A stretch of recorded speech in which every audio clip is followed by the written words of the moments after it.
Hola a todos y bienvenidos de nuevo al canal. Espero que estén listos para profundizar aún más en los conceptos fascinantes del libro de Urantia. En nuestro último video, hablamos sobre cómo la deidad se manifiesta en diferentes niveles de realidad y cómo estas manifestaciones están relacionadas con la perfección y la trascendencia del tiempo y el espacio. Ahora vamos a enfocarnos en desglosar el concepto de Dios, desde su simbolismo hasta sus personalizaciones, y exploraremos la primera fuente y centro como la causa última de toda existencia. El concepto de Dios y su significado. En el libro de Urantia, Dios es un término que simboliza todas las personalizaciones de la deidad. Pero, ¿qué significa realmente esta palabra? ¿Cómo varía su definición dependiendo del contexto en el que se usa? El término Dios requiere una definición diferente en cada nivel de la función de deidad. Por ejemplo, puede designar a los hijos creadores paradisíacos, quienes son los padres de los universos locales. Aquí, el término Dios no solo denota una entidad suprema, sino que también puede referirse a una variedad de personalizaciones coordinadas y subordinadas dentro de la deidad.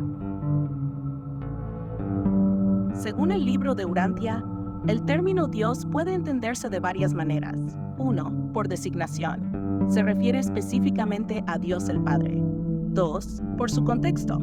Depende del nivel o asociación de la deidad del que se esté hablando. En caso de dudas sobre la interpretación exacta del término, se sugiere referirlo a la persona del Padre universal. Lo importante es que la palabra Dios siempre denota personalidad.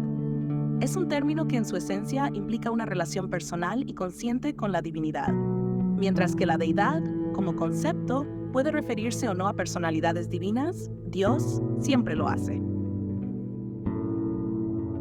El libro de Urantia nos dice que las criaturas mortales, como nosotros, sentimos un impulso irresistible de simbolizar nuestros conceptos finitos de Dios. Pero, ¿qué significa esto realmente? ¿Cómo nace y se moldea la idea de Dios en nuestras mentes?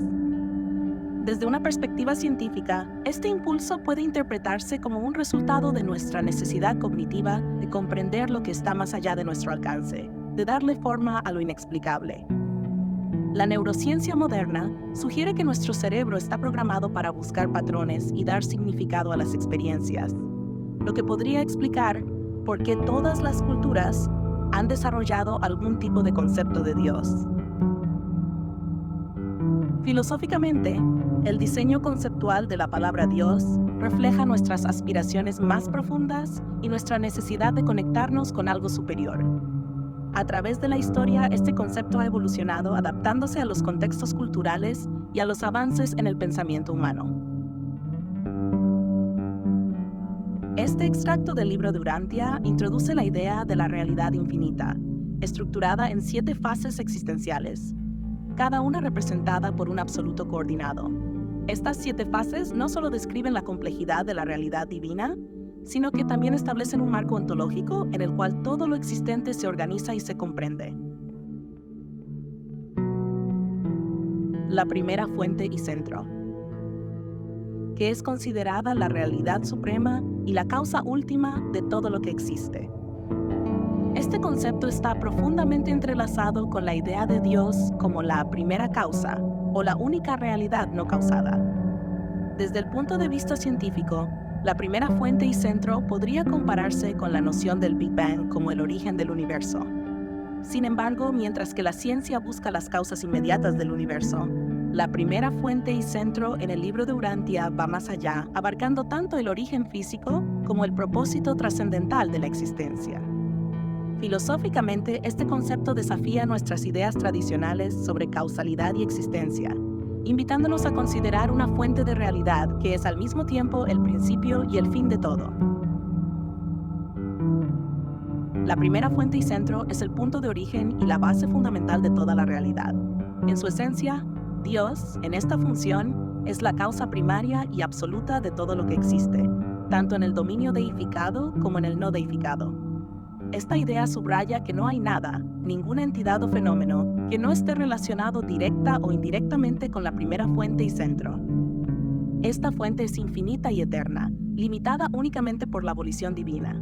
Esto significa que la voluntad de Dios es la única limitación que podría existir para esta realidad primaria y que todas las demás realidades derivan de esta voluntad.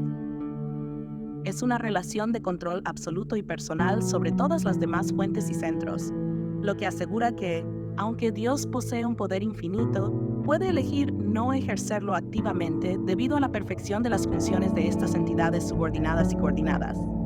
En términos simples, la primera fuente y centro es el núcleo absoluto de la existencia, del cual todo lo demás depende y a lo que todo lo demás está vinculado. Fuerzas de gravedad y el paraíso. Las fuerzas de la gravedad de los universos materiales convergen en el centro de gravedad del paraíso bajo. Ese es el motivo por el cual la ubicación geográfica de su persona está eternamente fijada en relación absoluta con el centro de fuerza-energía del plano bajo o material del paraíso. Pero la personalidad absoluta de la deidad existe en el plano superior o espiritual del paraíso.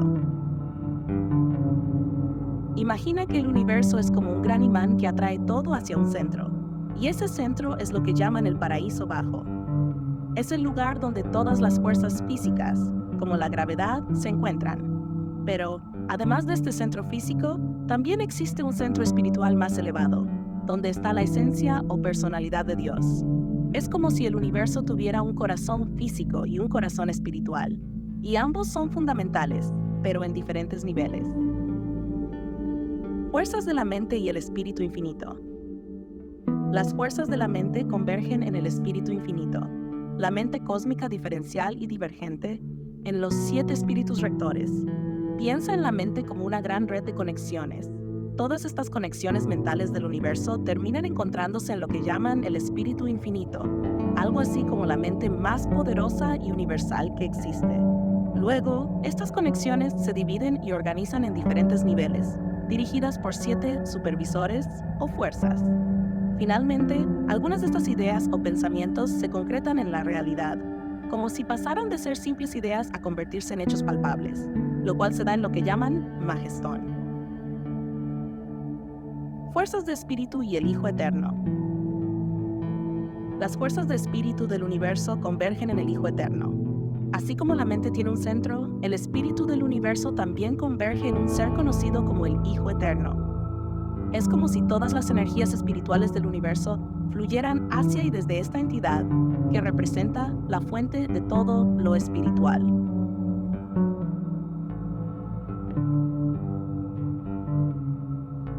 Capacidad de acción de la deidad y el absoluto de deidad. La capacidad ilimitada para acción de la deidad reside en el absoluto de deidad. Esto significa que la capacidad de Dios para actuar en el universo no tiene límites y está contenida en lo que llaman el absoluto de deidad. Es como una fuerza sin fin, capaz de hacer cualquier cosa en cualquier momento.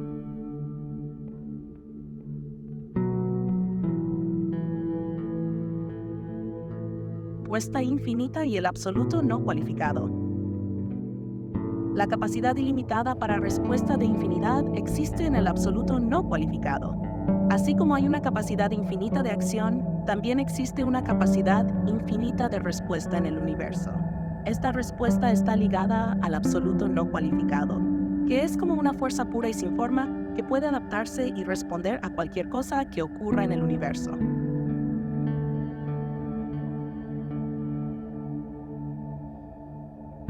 Los dos absolutos y el absoluto universal.